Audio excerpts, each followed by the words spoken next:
우리 인생에 무엇을 가지고 있든 가지고 있지 않든, 심지어 내 마음이 평안하든 불안하든, 내가 다른 사람과 관계를 잘 맺든 잘 관계를 맺지 못하든 상관없이 정말 우리 인생을 복되게 하는 것은 우리가 하나님을 제대로 알고 그 하나님을 제대로 믿고 그 하나님을 나의 아버지로 믿을 때에 우리의 인생이 변화되고 새롭게 되는 줄 믿습니다. 그래서 한 해를 돌아볼 때 수많은 감사의 제목이 있지만 하나님의 자녀가 된 것, 내가 하나님을 아버지로 부르며 살아가는 이것이 어쩌면 내 인생의 가장 큰 복이고 가장 큰 감사의 제목이라고 말할 수 있습니다. 사실은 하나님으로부터 모든 신령한 것들이 우리에게 주어지기 때문입니다.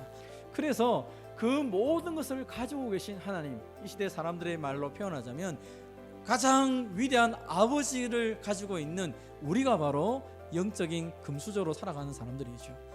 모든 것을 가지고 계신 하나님을 내 아버지로 모시고 살아가는데 내 삶에 부족한 것이 있다 한들 그것이 무엇이 문제가 되겠습니까? 하나님의 자녀가 되는, 허물과 죄로 죽을 수밖에 없는 사람이 하나님의 자녀가 되는 유일한 방법이 무엇입니까? 오늘 성경은 우리에게 말씀합니다. 영접하는 자, 곧 그 이름을 믿는 자들에게는 하나님의 자녀가 되는 권세를 주셨으니. 그러면 예수님을 영접한다, 예수님을 믿는다는 것은 무엇입니까? 그것은 내가 죄인이라는 사실을 깨닫고 죄에서부터 돌이켜서 예수님을 나의 구원자, 나의 삶의 주인으로 고백하는 것을 의미합니다. 내가 좀 잘못하면 하나님 나를 버리지 않으실까요? 염려하지 마십시오. 절대로 하나님은 저와 여러분을 버리지 않습니다. 왜요? 그 증거가 무엇입니까? 예수님이 십자가에서 죽으셨습니다. 단 한 번 하나님의 아들이신 그분께서 전부를 내어놓으시고 우리의 신분을 회복시켜 주셨다는 것입니다. 그것을 믿고 오늘 이 자리에 나왔는데 그 믿음조차도 하나님께서 우리에게 선물로 주셨다는 것입니다. 그렇다면 하나님의 자녀로 어떻게 살아야 됩니까?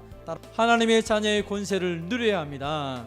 어떤 상황 속에서든지 하나님을 아버지로 부를 수 있는 것이 최고의 특권 아닙니까? 뿐만 아니라 하나님의 자녀가 됐다는 것은 하나님의 상속자가 됐다는 것이죠. 하나님 나라의 그 모든 것들이 다 내 것입니다. 아버지의 것은 다 내 것이라는 것입니다. 그게 상속자라는 의미입니다. 하나님의 자녀가 된 가장 큰 특권이 무엇입니까? 하나님께 기도하는 것입니다. 예수님의 이름으로 기도하며 살아가는 것이죠. 사랑하는 성도 여러분, 여러분이 하나님의 자녀이기 때문에 여러분의 삶을 통하여서 하나님이 영광 받고 있다는 사실을 믿으시기를 바랍니다. 그리고 내가 하나님의 자녀이 된 이 놀라운 특권을 누리며 살아갈 때에 우리를 통하여 온 세상이 바뀐다는 사실을 믿으시기를 바랍니다.